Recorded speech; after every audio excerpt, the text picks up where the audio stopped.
Yep. Y'all know what it is, though. You know, Eagles wear boxing up in here. Shit. Oh, man. Another Friday, man. Boy, this month is over with quick, man. Yeah, we got this month. This flew by us and everything, you know. Um, yeah, I don't like when the months go by so fast. I can hardly remember them. It's almost as if, hey, like we only suffering like half a month or something like that. But that's the whole problem when you're a man and you decide to make a society and you have to structure it in a certain way. So that, in other words, you got to structure it by days and not day and night, but you have to actually have counts and stuff for your days, your minutes, your hours. You have to start having counts because we used to be on like a kickback relaxation type of a schedule. The only urgency we had was during seasons. You know, we had certain seasons. Hey, you got to get that. You got to go get. You got to plant. Okay, you got to pick crop. Oh shoot, you got to hunt. You got to fish. You got to store. And that's what we worked off. You know, if we needed to have a day off, we just, you know, I don't feel like doing too much today. I'm just gonna do a little bit. But we always found something to do. But our time didn't really go by because it was because we worked off of just days. You know what I'm saying? We patterned everything off a day, like the daylight. You know, when the sun's up, and then that sun passes into darkness, and then that's day and night. So night, so darkness to light, darkness to light. That's how you calculate a whole day. So once you get darkness, you have a day, and then you hit darkness again. That's a complete. Your day is complete. Yeah, but not the way that they do it now. But yeah, we're gonna talk about a little bit today. I'm gonna try to get out of here in a couple of minutes. We know how that works out. That never really works out. But let me shout y'all out because y'all then had the nerve to slide down the web. You're in Eagles Web Boxing. So you slid down. Appreciate you coming in. D-Lo404 is the first one up on there with that salute. That's right. Salute to my brother. I see Jay Brown out there. Salute to Jay Brown. Jay Brown says salute to Eagles Web Boxing. Derek Bailey out there again. The champ up in here. He says salute at Eagles Web Boxing. Right. Okay. And then Jay Brown out there. Hey, Jay Brown ain't been here for a while. I miss saying Jay Brown. I ain't saying Jay Brown for a while. Yeah. He hollering at D-Lo. Yeah. Yeah, we're gonna talk about that too. Yeah, of course, I can read your conversations. You and Eagles Web, so I can read your conversations. We'll talk about that a little bit too, and we'll see what everybody got. I just got some stuff. This is kind of I don't know, kind of like a mixed. We just take it like a mixed bag. Like you don't know what it is. We're gonna just reach in whatever we grab. Of course, we got our topics and stuff. But whatever we grab out of the air today, that's what we're going to talk about on Friday, man. We're going to do a different wrap. We don't have to necessarily just wrap up the week what went on. And I did have to go back, because I didn't want to give, I don't like to, well, I said I didn't want to give that anyway. I was not going to give. I was going to just take the credit away when I said give.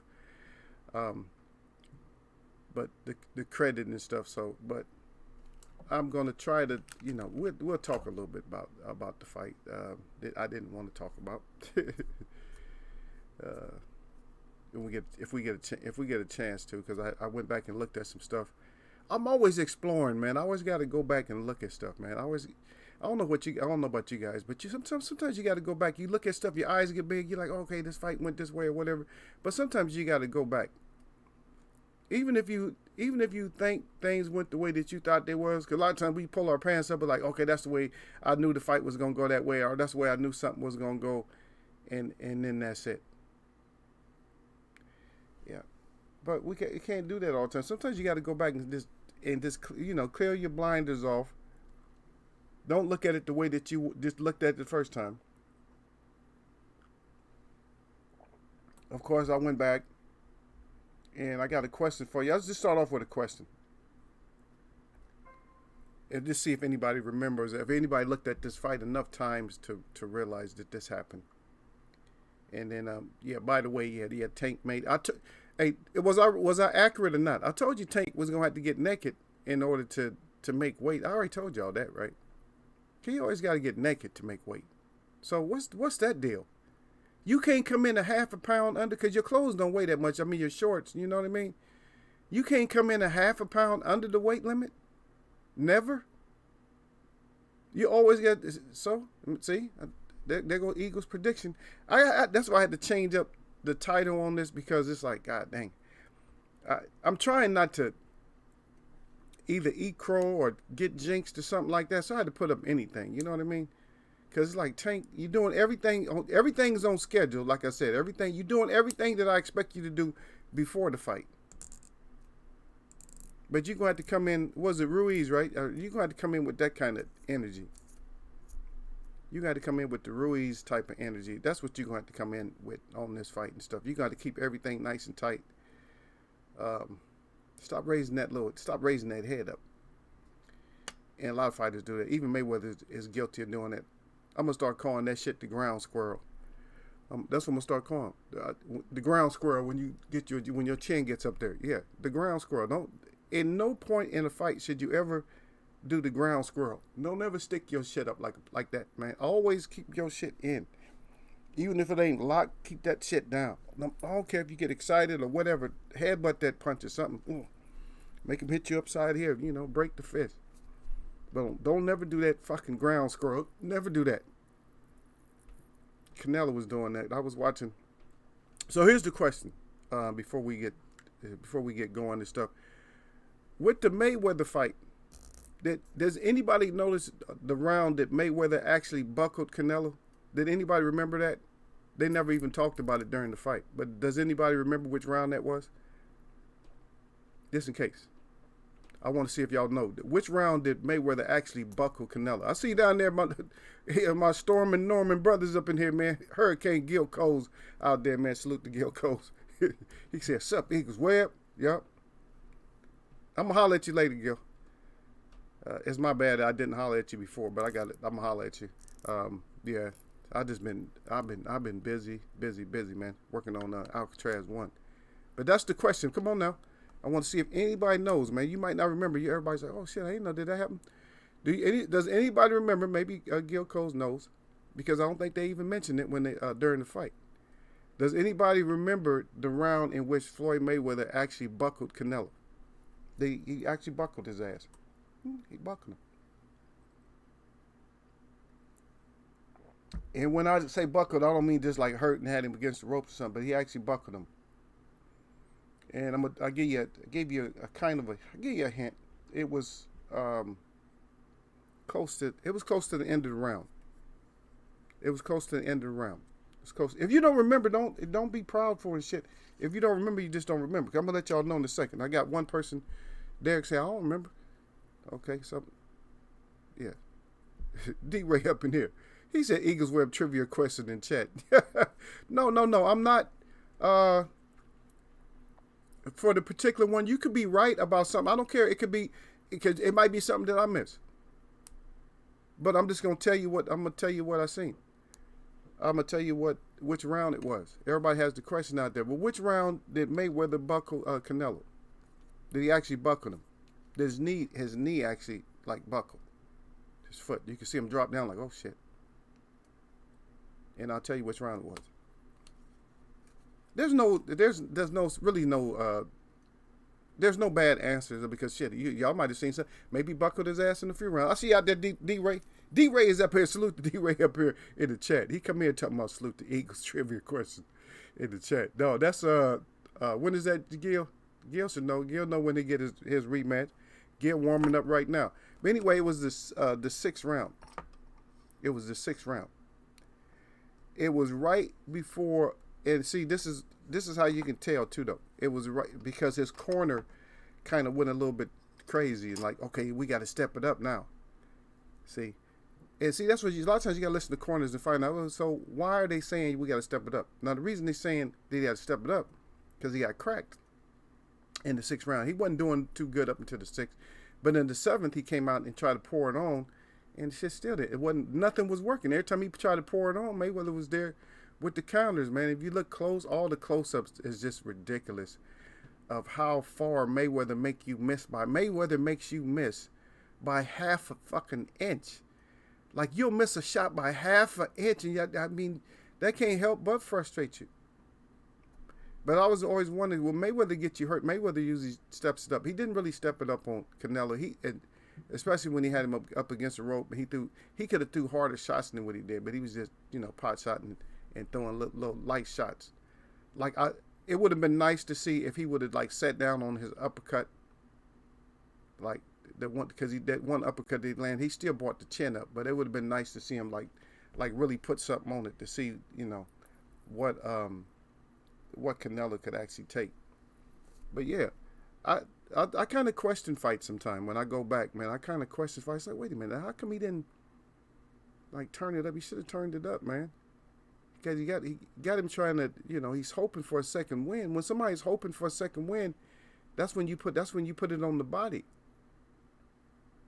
And Mayweather got that good jab, and everybody's starting to use that solar plexus jab now. So the solar plexus jab, which I called out for the Rosario fight, and the overhands. Overhand, I would suggest any fighter. I'm giving you guys what to look for, and talking to fighters, I'm not talking to the web, but if anybody done snuck their ass up in here, I'm telling y'all, man, the surprise ward overhand, try that shit every once in a while. As a matter of fact, that is actually a Wilder destroyer, and I don't really care because when the next time I see Wilder fight, I'll do a breakdown and I'll say what Wilder has to do. But that's a Wilder killer right there. That's an easy Wilder killer right there. Is sticking with an overhand. Just stick with overhand. Bam. Stick with overhand behind the head. Bam. That's all he do. Because he's not getting the point to where, okay, you hit me behind the head, I'm hit you behind the head. He's not getting that point. He's getting the I'm gonna complain. As soon as I get hit behind the head and I go like that and I start putting my head, if I go as soon as my hand leaves a defensive or offensive position to touch my head, bam, there comes the left hook right there. That's when left hook action comes against somebody like that. But I'm not going to, like I said, we're going to talk about all kinds of stuff. But I'm not here to really just break that down, and we'll have time to do stuff like that. We're talking about the Davis split. Is it going to be a split, or what's it going to be? Or is it going to just be a ball versus some pins? And I know everybody has their own ways, but we'll talk about that. We'll get into it. And I see when you come in, you talk about the Chisora. Okay, so when you talk about Chisora, and that's Jay Brown coming in talking about Chisora. So I'm looking at Chisora to win the damn fight. I don't expect anything else. I'm just saying, I have to expect both fighters to win. In other words, that keeps me neutral. I got to expect both fighters to win. How they do it? How does Chisora do it, Jay Brown? Does he, just keep tight and just bomb? Does he do it mid-range? Or does he try anything long distance? First thing he does is come out and right away bomb. Like I said, for any fighter, man, you the underdog right off the bat. Within the first round, somewhere second round, overhand right or overhand left. Just check him. Okay, so Gil got Leo winning. He said he picking Leo to win by split decision. Yeah. And D Brown right above that. Salute back to at all, y'all. Yeah, because he's been, I see he hasn't wrote nothing for a while. D Brown might be at work, man. Yeah, y'all all saluting him out. Not D, bro, but D-Lo. Why I get that D Brown? I know what it is. Yeah, D Brown. It's a person, another person, a real person named D Brown.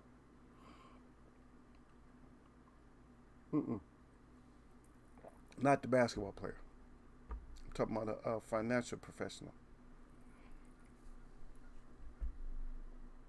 So no thoughts. Nobody knows how's he gonna do it. Jay Brown done got all quiet and shit. Are you doing what you getting quiet for? You brought it up, and I brought it up into the conversation, and now y'all ass ain't saying nothing, man. Stand your ass up, Jay Brown, and get the words out, man. So what kind of battle we looking at, man, with Usyk? Huh? What kind of battle we looking at with Usyk? And while you think about that, my other thought that I told you guys I wasn't going to talk about the Lipinets, because nobody said nothing. You guys didn't come in. I guess you guys were satisfied with it to the point to where you didn't want to really discuss that it was actually a robbery. You guys didn't want to discuss that part, that it was a robbery. But what I can say about the Canadian brother, I got it. And the reason I got to talk about that a little bit is because those native brothers that lives up in that area, they went through a lot of shit. Just like, I'm not going to say it was as harsh as the brothers in the South, but it wasn't no good. Why would you end up in Nova Scotia in the first place? That's a long damn ways up. That's a long ways up, man. They had to end up over there trying to start a community. They actually had a movie. I don't know the name of it, but they did a small profile of that area. And I'm sorry, man. I just forgot the name of the movie. I got so many movies in my mind because I like to go back through certain stuff. After the entertainment value, you have to go back and get the educational value if you can't do them both at the same time. And so a lot of times you got to go back through stuff so you can get to the educational value and stuff like that. But I'm not going to talk about the whole history of that area. But believe me, that area was just not good for the so-called the brown-skinned people up there. Nova Scotia. Matter of fact, it's still not great. It's still not a great area to live. But they have a community up there. They have a community. And that was all done way, way, way back, man. 1800s and stuff like that. Late 1700s, 1800s and stuff like that. Where a lot of times you don't trust your oppressor to the point you're like, wait a minute. I mean, I might be free up north, but what if I go further north? And who's going to think otherwise? You know what I mean? If I go north, I can get free. But shit, what if I go further north? Even more free, right? That's what you would think. But then things try to go right back. It's almost like a magnet. You know, South Pole and North Pole, right? The further you get to the south, the stronger that grip gets, right? And you'll use the scenario. We'll use it like that. So the south, the further you go south, the more tensions up, the more racial tensions, whatever. So the same thing, opposite, same thing. Go to north, you're okay, because you're more or less in neutral ground. Once you get in the middle, you're like, okay, I feel tension both ways. But you go back too far north, and then that pole gets even stronger. So no matter where you go, man, it's like, I can talk about this. This is not the show, and maybe one day we'll have a chance to talk about this kind of stuff. But I know King is not here. King Louis is not here, but I was listening a little bit what he said, and King Louis he's getting to the point where he woke up. He's waking up a little bit and to understand that, hey, this agenda bullshit is just, that's what it is. It's just too much stuff that's twisting around us, man, to where we don't know which way to go. God dang, got over this. No matter which corner you turn, it's just something foul behind that corner. It ain't something you grew up with. There's something different behind each corner. Not good. Back to boxing. Okay, Gil got the split decision up. Should I roll with Gil? I don't know. D-Ray said Usyk by split decision. DC wearing white war paint. Yeah, DC got on some kind of crazy mask. He at least put it on right, man. It didn't look that good. Because as you know, Eagle paints up, right? You guys know Eagle paints, right? Y'all seen me. I have to do war paint on my face.